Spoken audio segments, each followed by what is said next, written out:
স্বাগত ইন্ডিপেন্ডেন্ট টেলিভিশনের সাপ্তাহিক আয়োজন আশার বাংলাদেশের সঙ্গে আছি আমি জাহিদ হোসেন। ফতোয়া নির্যাতনের বিরুদ্ধে সুরক্ষা, শিক্ষা প্রতিষ্ঠান বা কর্মক্ষেত্রে যৌন হয়রানির রোধ ও পরিবেশ রক্ষায় গত 2 দশকে বেশ কিছু উল্লেখযোগ্য রায় দিয়েছে সর্বোচ্চ আদালত। কিন্তু এসব জনস্বার্থ মামলার রায় বাস্তবায়ন দেখা দিয়েছে নানা ধরনের প্রতিবন্ধকতা। জনস্বার্থ মামলার রায় বাস্তবায়নের ক্ষেত্রে প্রতিবন্ধকতা ও সম্ভাবনা নিয়ে Bangladesh legal aid and services trust blast, Bangladesh পরিবেশ আইনবিদ সমিতি বেলা ও বাংলাদেশ জাতীয় মহিলা আইনজীবী সমিতির উদ্যোগে রাজধানীতে শনিবার আয়োজিত হয় জাতীয় সম্মেলন। দিনব্যাপী এ সম্মেলনে জনস্বার্থ মামলার বাস্তবায়নে করণীয় বিষয়ে মতামত তুলে ধরেন সুপ্রিম কোর্টের বিচারক, সরকারি কর্মকর্তা, আইনজীবী, মানবাধিকার কর্মী সহ সমাজের নানা স্তরের মানুষ।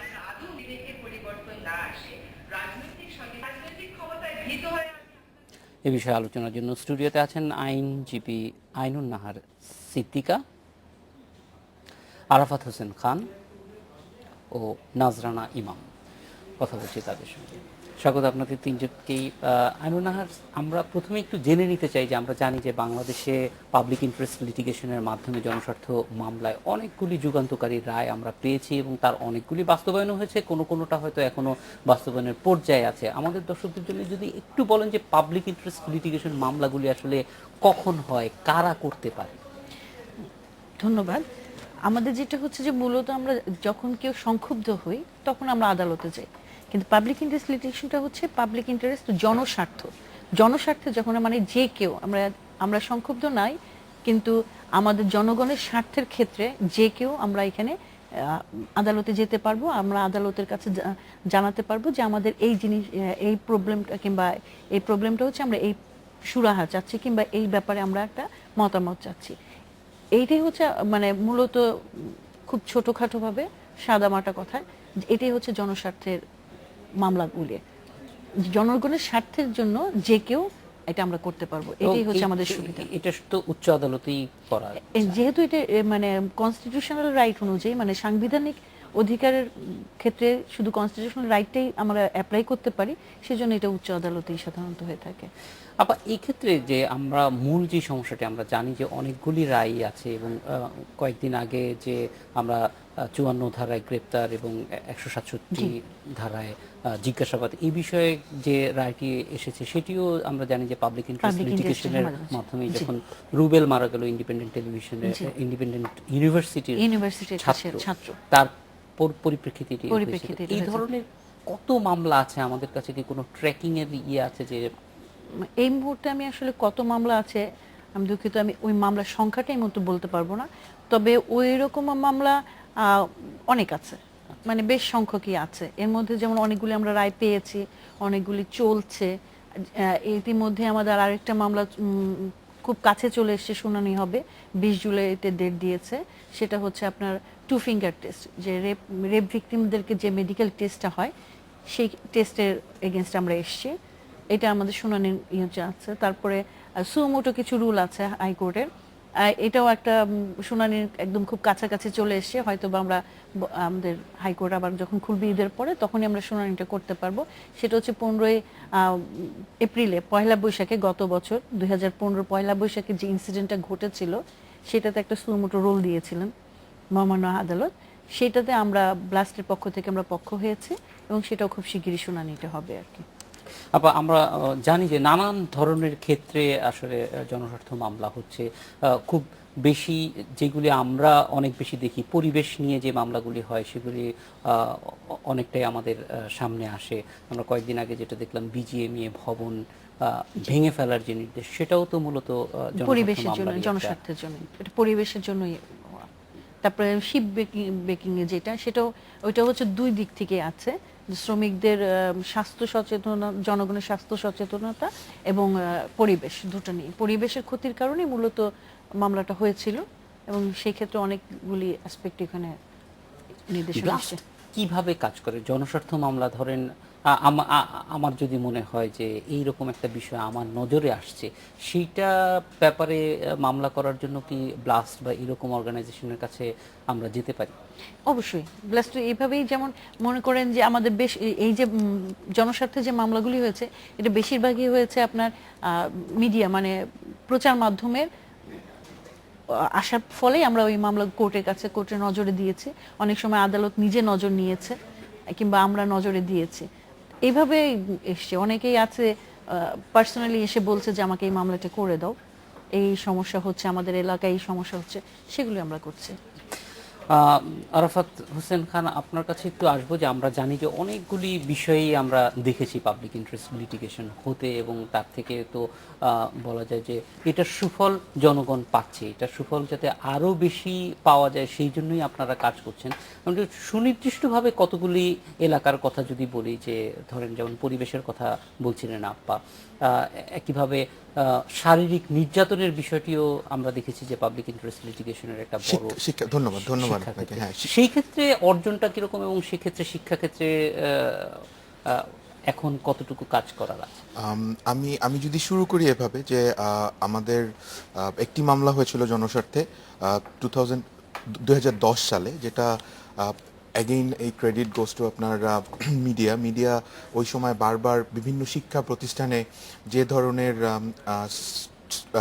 শিক্ষার্থীদের, কোমলমতি শিশুদের মারার ঘটনা, তাদেরকে বেত্রাঘাত করা, কেইনিং করা, তারপর মানসিক শাস্তি প্রদান, হ্যাঁ, তো এই বিষয়গুলো বারবার পত্রিকাতে আসছে। এর ভিত্তিতেই একটা মামলা হয়েছিল যে শিক্ষা প্রতিষ্ঠানে কিভাবে শারীরিক নির্যাতন বন্ধ করা যায়। যে মামলাটা ফাইল করেছিল Bangladesh legal and services trust blast এবং আইন ও সালিশ কেন্দ্র একসাথে। মামলাটা হয়েছিল 18 জুলাই 2010-এ, এবং অত্যন্ত অত্যন্ত গুরুত্বপূর্ণ একটা সিদ্ধান্ত, একটা জাজমেন্ট এসছে কোর্ট থেকে, এবং আরও অনেক আশার ব্যাপার যে এই জাজমেন্টটা মাত্র 7 মাসের মধ্যে হয়েছিল।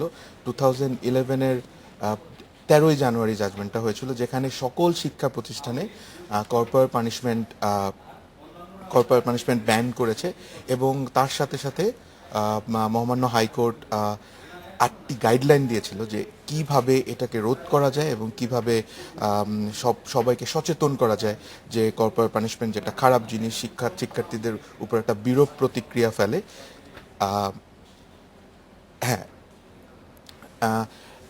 যেটা পরবর্তীতে হয়েছে, এই মামলাটার জাজমেন্টের পর, রায়ের পর দুইটা অনেক বড় পরিবর্তন সরকারের তরফ থেকে হয়েছে, যেটা হলো মিনিস্ট্রি অফ এডুকেশন একটা পরিপত্র দিয়ে এটা ডিসেমিনেট করা হয় সমস্ত আপনার শিক্ষা প্রতিষ্ঠানগুলোতে, যে কি করা যাবে না, কেন কিভাবে মারা যাবে না, এবং এই গাইডলাইনগুলো সব জায়গায় পরিপত্রের মাধ্যমে ডিসেমিনেট করা হয়। এবং আরও যেটা হয় যে 2013 সালে যে শিশু আইন হয়, শিশু আইনেও আপনার একটা পরিবর্তন আনে। শিশু আইনে অ্যামেন্ডমেন্টটাতে আপনার সেকশন 70-তে এই শারীরিক শাস্তি যে একটা ক্রিমিনাল অফেন্স, সেই বিষয়টাও আপনার তুলে ধরা হয়। সো এইটা আমি বলবো যে অনেক বড় একটা অর্জন। হ্যাঁ, আচ্ছা, আমরা একটু এই বিষয়ে নজরানা ইমানের কাছ থেকেও জানতে চাইবো যে শারীরিক শাস্তি নিয়ে আপনারাও কাজ করছেন, এবং সেইখানে এখন পরিস্থিতিটা কি? অবশ্যই অনেক উন্নতি হয়েছে, আমরা দেখেছি মানুষের ভিতরে একটা মানসিকতার পরিবর্তন হয়েছে। আগে যেমন ফর গ্রান্টেড ধরে নেওয়া হতো যে শিক্ষকরা শিক্ষার্থীদের মারতে পারে, সেই জায়গাটা একটা বড় পরিবর্তন এসেছে, কিন্তু আর ফিল্ড পর্যায়ে কোনো ধরনের পরিবর্তন আপনারা দেখছেন? জি, ধন্যবাদ। অবশ্যই পরিবর্তন এসছে। আমরা ব্লাস্ট থেকে যেটা করে থাকি যে আমরা প্রতিদিনই আমরা নিউজ রিপোর্টগুলি স্ক্যান করতে থাকি, এবং যদি আমাদের চোখে কোনো রিপোর্ট সেরকম পড়ে যে এখন কোনো স্কুলে কোনো শিশুকে শারীরিক নির্যাতন করা হচ্ছে, তো তখন আমরা সেই রিপোর্টটার প্রেক্ষিতে জাতীয় মানবাধিকার কমিশনেও আমরা একটা কমপ্লেন ফাইল করি, এবং তারপরে তারা এটাকে আরও এগিয়ে নেন। তো তারা একটা ইনভেস্টিগেশন করে থাকেন এবং তার প্রেক্ষিতে একটা রিপোর্ট আসে, এবং সময়ে সময়ে কোনো রেকমেন্ডেশন দেওয়া হয় যে কি ধরনের স্টেপস নেওয়া যেতে পারে। তো আমরা কয়েকটা কেসে আমরা দেখেছি যে এরকম হয়েছে যে শিক্ষকদের বিরুদ্ধে একটা অ্যালিগেশন এসছে, তারা তখন হয়তো বা অ্যাপোলোজাইজ করছেন বা তাদের বিরুদ্ধে কোনো ডিসিপ্লিনারি অ্যাকশন নেওয়া হচ্ছে। তো একদমই যে কোনো কিছু হচ্ছে না সেটাও বলা যাবে না। কিছুটা মাইন্ডসেট হয়তো চেঞ্জ এসছে, যার ফলে আমরা দেখছি যে লোকজন মেনে নিচ্ছে যে শারীরিক শাস্তি যেটা, সেটা একটা অ্যাকসেপ্টেবল জিনিস না, এবং তার ফলে যে একটা অ্যাপোলজিও আসতে পারে বা কোনো অ্যাকশন নেওয়া যেতে পারে, সেই জিনিসটা আসাটাও মানে হচ্ছে যে একটা কোনো এক জায়গায় একটা মাইন্ডসেটের চেঞ্জ হচ্ছে। আমরা একটা বিরতিতে যাব, ফিরে এসে একটু এনভায়রনমেন্টে জনস্বার্থ মামলাগুলির কি অবস্থা আছে এবং বিশেষ করে পরিবেশ রক্ষার ক্ষেত্রে আমরা দেখেছি যে জনস্বার্থের বড় ভূমিকা আছে, সেটি নিয়ে একটু আপনাদের মতামত জানতে চাইবো একটা বিরতির পর। আশা বাংলাদেশে নিচ্ছে একটা বিরতি।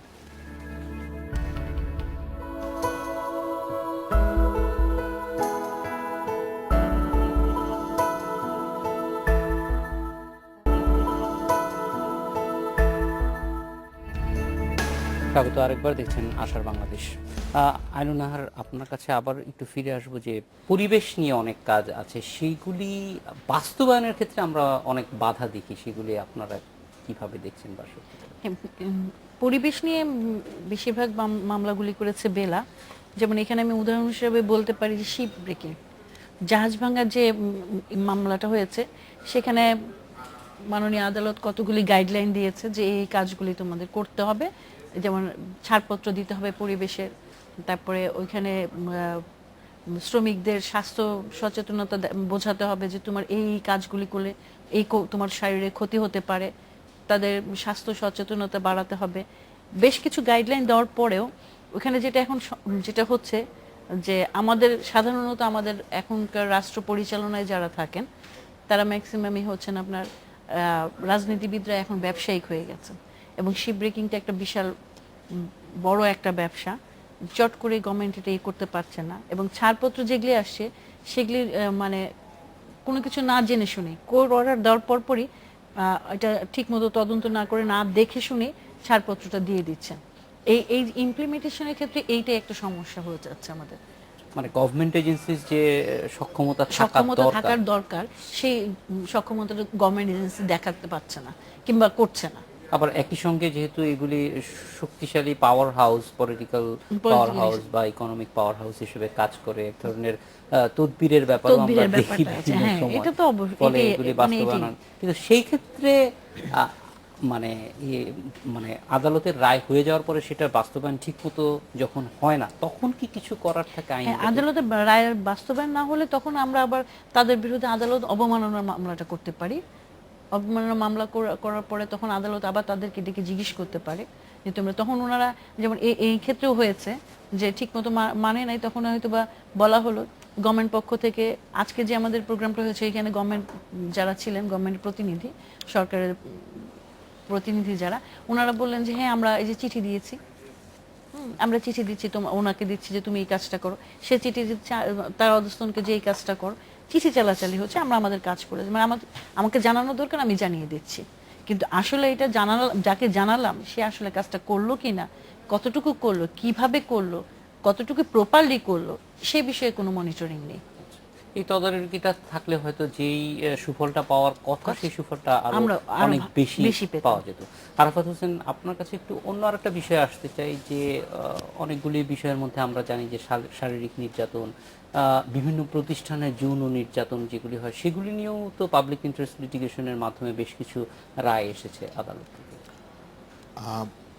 শারীরিক মানে কর্পোরাল পানিশমেন্টের কথা যদি এইটা আমি বলতে পারবো যে হ্যাঁ, কর্পোরাল পানিশমেন্টের অফকোর্স রায় এসছে, এবং এখানে কিছুটা উন্নতিও হয়েছে, বা তারপরও এখনো পর্যন্ত ইমপ্লিমেন্টেশনের দিক থেকে, বাস্তবায়নের দিক থেকে অনেকটাই আমরা পিছনে পড়ে আছি।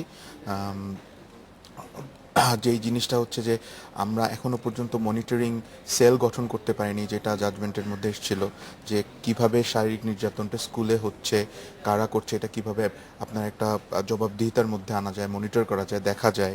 মনিটরিং সেলটা কোথায় করার জন্য আদালত বলেছিল? মানে আদালত আসলে লিড এজেন্সি কারা হওয়ার কথা?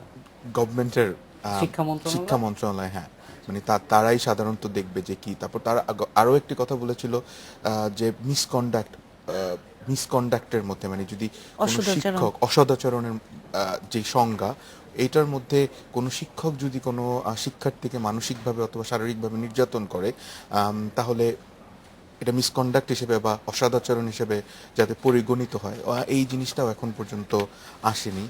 আর একটা বড় চ্যালেঞ্জ আমার কাছে মনে হচ্ছে মানুষের মানসিকতার যেই চ্যালেঞ্জটা, যে আমরা এখনো রেডি না যে আমরা এখনো এই এই স্কুলে শিক্ষার্থীদের মারবে না, এটা আমরা মনে করি মানে এটা ভালো একটা জিনিস যে কিন্তু এই ক্ষেত্রে অবশ্যই মানে এই কোর্টের রায় ছাড়াও কোর্টে কি রায় দেওয়া হয়েছে সেটা মানুষের কাছে জানানো, মানুষকে অ্যাওয়্যার করা, মানুষকে এটার সঙ্গে প্রস্তুত করা, এবং কোর্টের অর্ডার যে তার পক্ষে আছে সেই জিনিসটার ব্যাপারে আমার মনে হয় যে না খুব মানে বেশি কাজ করা হচ্ছে না। তারপর আরেকটা বিষয় যে কোর্স স্পেসিফিকভাবে বলেছিল যে যে ট্রেনিংটা হয় শিক্ষকদের, এই ট্রেনিং মডিউলের মধ্যে যাতে এই কর্পোরাল পানিশমেন্টের বা শারীরিক নির্যাতনের বিষয়টা আসে, সেটাও এখনো পর্যন্ত আসেনি।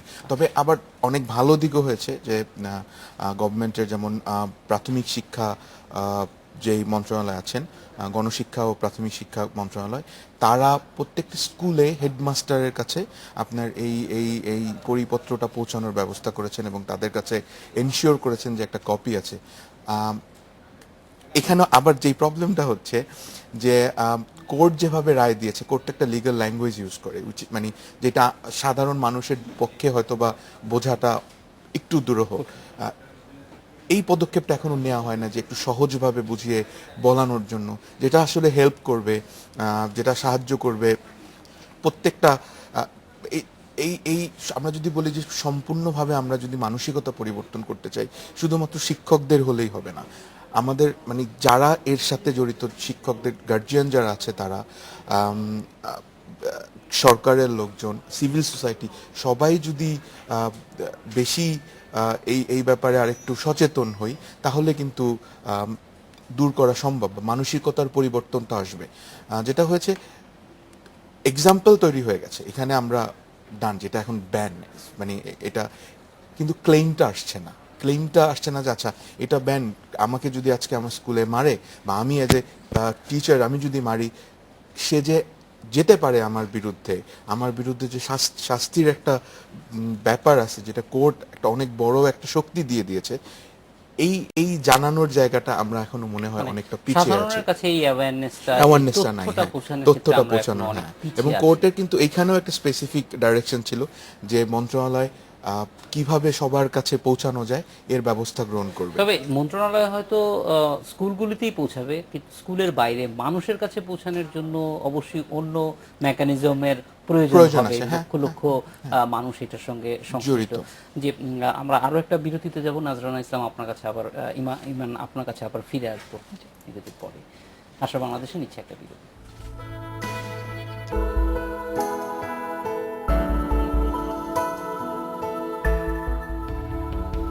স্বাগত আরেকবার, দেখছেন আশার বাংলাদেশ। নজরানা আপনার কাছে আবার ফিরে আসি যে শিশুদের যে নির্যাতনের ব্যাপারটা আছে সেইটির ক্ষেত্রে মানসিক কি ধরনের প্রভাব পড়ে সেটা নিয়ে কোনো ধরনের অভিযোগ আপনাদের কাছে আসে? মানে আমাদের মাইন্ডসেটের চেঞ্জের দিক থেকে যদি বলি যে এখানে একটা বড় চেঞ্জ আনার জন্য আমাদের প্রথমে দেখতে হবে যে জনসাধারণ কি জানে আদৌ যে বাচ্চাদেরকে এই শারীরিক শাস্তিগুলি দেওয়ার ফলে তাদের সাইকোলজিক্যাল কি ইফেক্ট হতে পারে, তারা কি ধরনের ট্রমার মধ্যে দিয়ে যায়। আমরা অনেকগুলি রিপোর্টে দেখেছি যে বাচ্চারা এরকম শারীরিক শাস্তির ফলে তারা আত্মহত্যা পর্যন্ত করছে।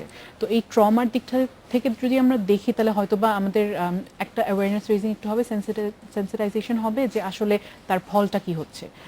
আর আরেক দিকটা থেকে যদি আমরা দেখি যে এই শারীরিক শাস্তিটা কেন দেওয়া হচ্ছে, এর বিপরীতে অন্য কোনো ব্যবস্থা কি নেওয়া যায় কি না, যে কোনো অল্টারনেটিভ ডিসিপ্লিন করা যায় কি না, সেই দিক থেকেও আমাদেরকে একটু সচেতন হতে হবে যে অন্য উপায়গুলি কি, শারীরিক শাস্তি ছাড়াও বাচ্চাদেরকে ডিসিপ্লিন করা খুবই গুরুত্বপূর্ণ। যে শিক্ষকদের তাহলে এই প্রশ্ন আসবে যে তাহলে আমি কিভাবে ডিসিপ্লিন করব বাচ্চাদেরকে, তো বিকল্পটা যদি তাদেরকে বলে দেওয়া যায় তাহলে হয়তো একটা পথ পাওয়া যেতে পারে। সেই বিকল্প কি?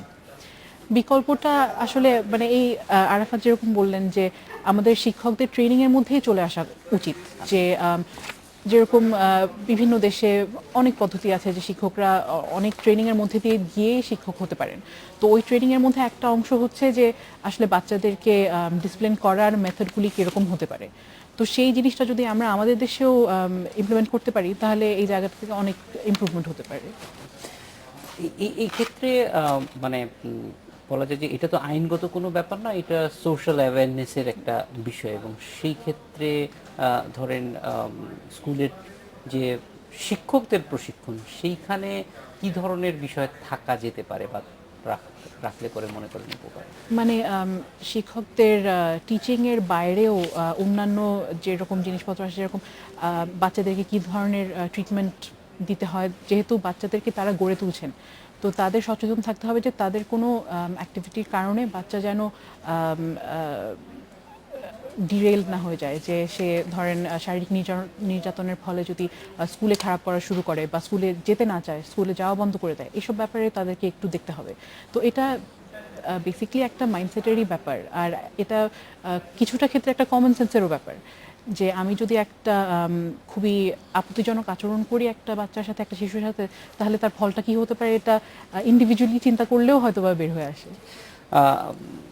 আইনুন নাহার, আপনার কাছে একটু আসতে চাই অন্য একটা প্রসঙ্গে, যে পাবলিক ইন্টারেস্ট লিটিগেশনের মাধ্যমে আরও একটি বড় ব্যাপার ছিল, যেটা বিভিন্ন প্রতিষ্ঠানে, বিশেষ করে শিক্ষা প্রতিষ্ঠানে যৌন হয়রানির ব্যাপারেও নির্দেশনা আছে। সেই ক্ষেত্রে অগ্রগতি কতটুকু আছে? বিভিন্ন ধরনের কমিটি হওয়ার কথা ছিল, সেগুলি এক্ষেত্রে আমি প্রথমে একটা সুখবর দিই, মানে ইমপ্লিমেন্টেশন যে হয়েছে এক জায়গায় সেটা আমি বলি। সেটা হচ্ছে যে রাজশাহী বিশ্ববিদ্যালয়ে হাইকোর্টের প্রদত্ত নীতিমালা অনুযায়ী একটা অভিযোগ সেল গঠন করা হয়েছে। যৌন হয়রানির জন্য একটা অভিযোগ সেল গঠনের নির্দেশ দিয়েছিলেন। সেই অনুযায়ী ওরা ওইখানে কাজ করছে, এবং রিসেন্টলি আপনারা নিজেরাও জানেন যে নিউজে এসছে যে রাজশাহী বিশ্ববিদ্যালয়ের টিচারকে শাস্তিও দেওয়া হয়েছে। কিন্তু বেশিরভাগ ক্ষেত্রেই এই কাজটা হচ্ছে না। অনেক বলা হয়েছে প্রত্যেকটা শিক্ষা প্রতিষ্ঠান এবং কর্মস্থলে একটা অভিযোগ সেল গঠন করতে হবে, এবং এই সেল গঠনের প্রত্যেক বছর তারা সরকারের কাছে রিপোর্ট দেবে। শিক্ষা মন্ত্রণালয় কিংবা কর্মক্ষেত্র, যে যে কর্মক্ষেত্র আছে, সরকারের কাছে রিপোর্ট দিবে যে তাদের এই অভিযোগ সেলে কে কে আছে, কিভাবে কাজ হচ্ছে, কয়টা অভিযোগ দেবে কে? সেই প্রতিষ্ঠান। কিন্তু এই প্রতিষ্ঠান, ধরেন হাজার হাজার প্রতিষ্ঠান আছে, কোনো একজনকে কি সরকারকে দেওয়ার জন্য বলা হয়েছে, নাকি আসলে প্রত্যেকে ইন্ডিভিজুয়ালি তার যে কনসার্ন মিনিস্ট্রি আছে সেখানে সে এটা দিবে? আর এখানে ইমপ্লিমেন্টেশনের ক্ষেত্রে যে সমস্যাটা হচ্ছে, সেটা হচ্ছে কোঅর্ডিনেশন নেই। যেমন মনে করেন যৌন হয়রানির ক্ষেত্রে বলা হচ্ছে শিক্ষা প্রতিষ্ঠান এবং কর্মস্থল। শিক্ষা প্রতিষ্ঠানের বিষয়টা হচ্ছে শিক্ষা মন্ত্রণালয়, এবং কর্মস্থলের বিভিন্ন মন্ত্রণালয়, এবং ইমপ্লিমেন্টেশন যেমন পুলিশ কিংবা এটা হচ্ছে স্বরাষ্ট্র মন্ত্রণালয়। কিন্তু এই যে প্রত্যেকটা মন্ত্রণালয় একটা কোঅর্ডিনেশন, এই কোঅর্ডিনেশনটা না থাকায় অনেক মন্ত্রণালয় বলছে আমরা তো জানি না, অনেক কর্মস্থল বলছে আমরা জানি না। এটা এই কর্মস্থলের সংজ্ঞার মধ্যে কি বেসরকারি যে সরকারি বেসরকারি প্রতিষ্ঠান সবগুলোই পড়ে। সরকারি প্রতিষ্ঠানে অবশ্য আমরা এরকম খুব বেশি দেখি না, হয়তো অ্যাওয়ারনেসও খুব কম, অ্যাওয়ারনেসের অভাবে আমাদের জন্য প্রযোজ্য। এটা অ্যাওয়ারনেসের জন্যই হচ্ছে না, কিন্তু এটা বলেছে দেশের প্রত্যেকটা কর্মস্থলে, প্রতিটা শিক্ষা প্রতিষ্ঠান, সরকারি বেসরকারি শিক্ষা প্রতিষ্ঠান, কর্মস্থলে সরকারি বেসরকারি কর্মস্থল, এগুলোইতে।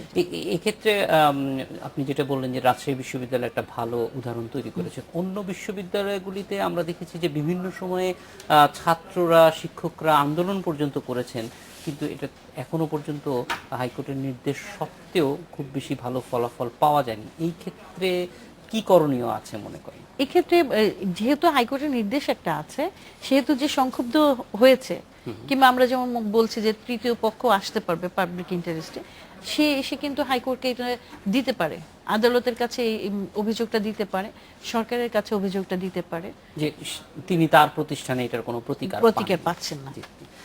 আরাফাত, আপনার কাছে আসতে চাই, সামগ্রিকভাবে যে জনস্বার্থ মামলাগুলি আছে, এটা আপনারা সবাই বলছেন যে বিভিন্ন সময় এগুলি বিভিন্ন জায়গায় মানে আটকে যায় বাস্তবায়ন করার ক্ষেত্রে, সেই ক্ষেত্রে কোনো সুপারিশ আছে কিনা, যে কি করণীয় আছে?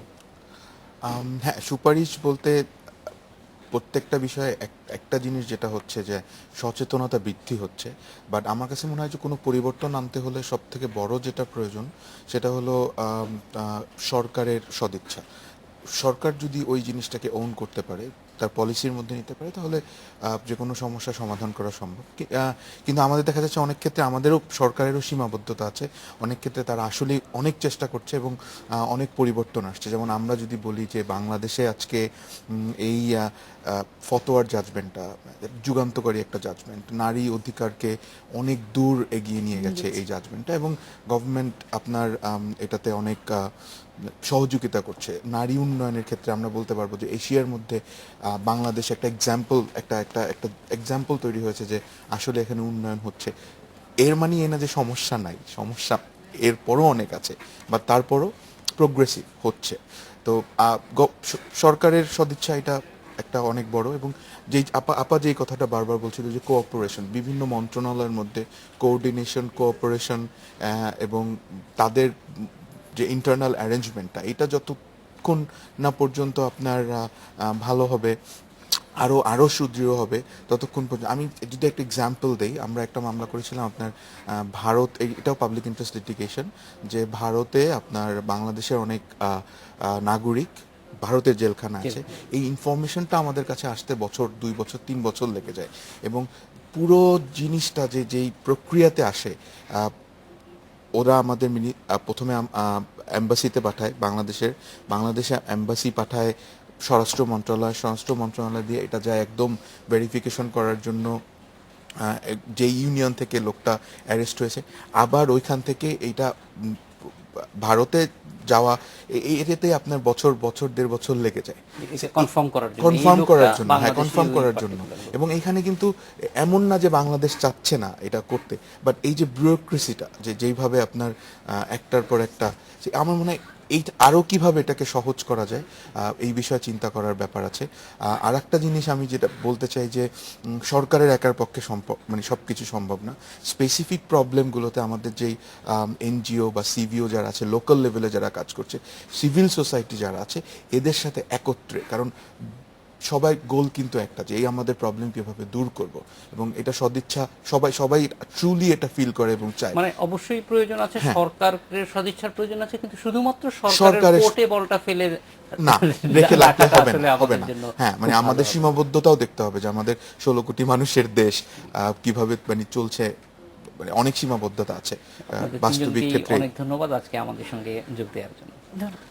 আশা বাংলাদেশে নিচ্ছে একটা বিরতি।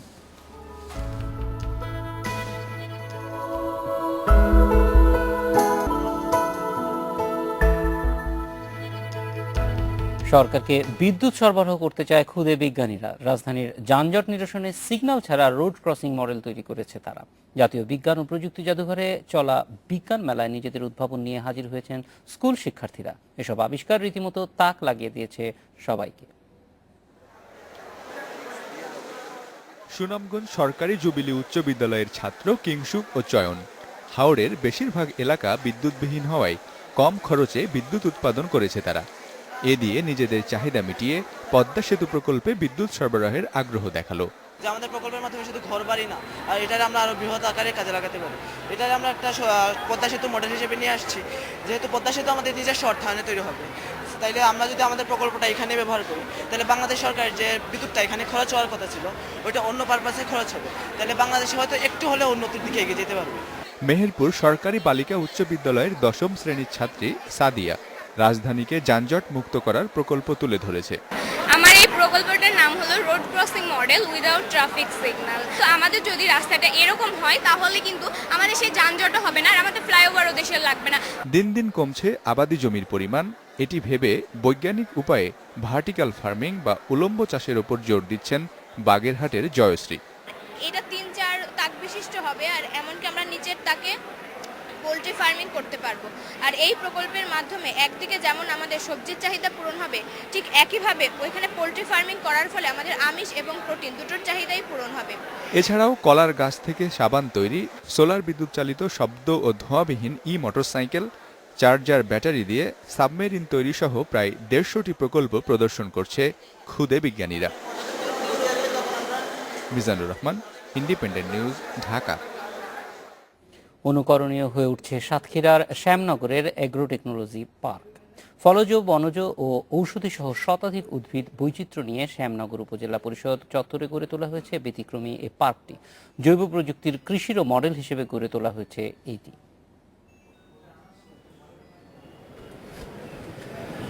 নয়নতারা, কালকেউটে, মিশ্রি পাতা, মুক্তঝুরি, থানকুনি, মনিরাজের মতো দুর্লভ সব ভেষজ উদ্ভিদ মিলছে শ্যামনগর উপজেলা পরিষদ চত্বরে।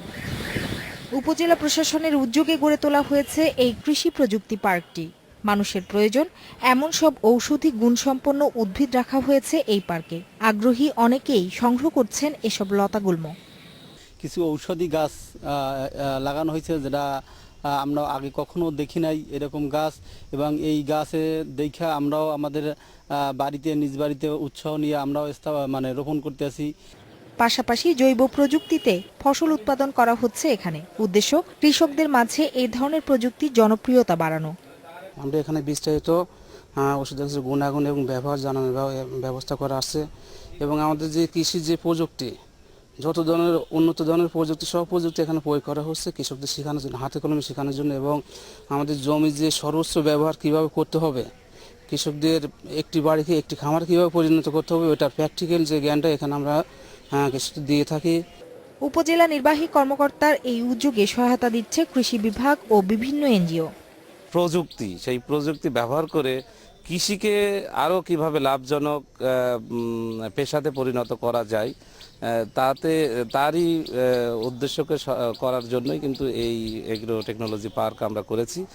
ইউনিয়ন পর্যায়েও এমন পার্ক গড়ে তোলার উদ্যোগ নেওয়া হচ্ছে বলে জানালেন উপজেলা নির্বাহী কর্মকর্তা। Independent news. সুনামগঞ্জের মানিকপুর পরিচিতি পেয়েছে লিচু গ্রাম হিসেবে। গ্রামটির প্রতিটি বাড়িতে রয়েছে লিচুর গাছ, পাশাপাশি বাণিজ্যিকভাবে লিচুর চাষও বাড়ছে দিন দিন। মানিকপুর গ্রামের অবস্থান ছাতক ও দোয়ারা বাজার দুই উপজেলা জুড়েই। গ্রীষ্ম এলেই বদলে যায় গ্রামটির রূপ। প্রতিটি বাড়িতেই গাছে গাছে শোভা পায় লিচু। ব্রিটিশ আমলে স্থানীয় জমিদার এখানে লিচুর বাগান করেন। এরপর থেকেই সুস্বাদু ফলটি গ্রামের বাড়ি বাড়ি জায়গা করে নিতে শুরু করে। আগ্রহী অনেকেই গড়ে তুলছেন বাগান। চাহিদা বেশি, আমাদের সিলেটে মানিকপুরের লিচুর মানে চাহিদা বেশি থাকে, এই যে ফল বাণিজ্য চলে না, এই বাজারে লিচু বিক্রি হয় বেশি। গ্রামটিতে লিচুর বিস্তারের মূলে রয়েছে এখানকার উৎপাদিত ফলের স্বাদ। মানিকপুরের লিচু শুনলে দাম বেড়ে যায় বাজারেও। হাতকার লেচু বহুত উন্নত মানের লেচু, খাইতে খুবই স্বাদ, বাইরে বিভিন্ন দেশে যায়। জেলার কৃষি কর্মকর্তারা বলছেন সুনামগঞ্জের মাটি ও আবহাওয়ায় লিচু চাষের ভালো সম্ভাবনা রয়েছে। কৃষকগণ নিজ উদ্যোগে কিছু কিছু লিচু রপ্তানিও করছেন। বিগত কয়েক বছর যাবৎ কৃষি সম্প্রসারণ অধিদপ্তর এবং এমপি মহোদয়ের সহায়তায় উন্নত জাতের চাইনা 2 এবং চাইনা 3 লিচুর চারা সরবরাহ করা হয়েছে। ইতিমধ্যে এইসব লিচুতে ফলন ধরা শুরু করেছে। কৃষি বিভাগের হিসাবে মানিকপুর গ্রামে বছরে প্রায় 10 কোটি টাকার লিচু উৎপাদিত হচ্ছে। আশপাশের গ্রামগুলোতেও ছড়িয়ে পড়ছে ফলটির চাষ। Independent news. এই ছিল আশার বাংলাদেশে। আমন্ত্রণ আমাদের পরে রাখা।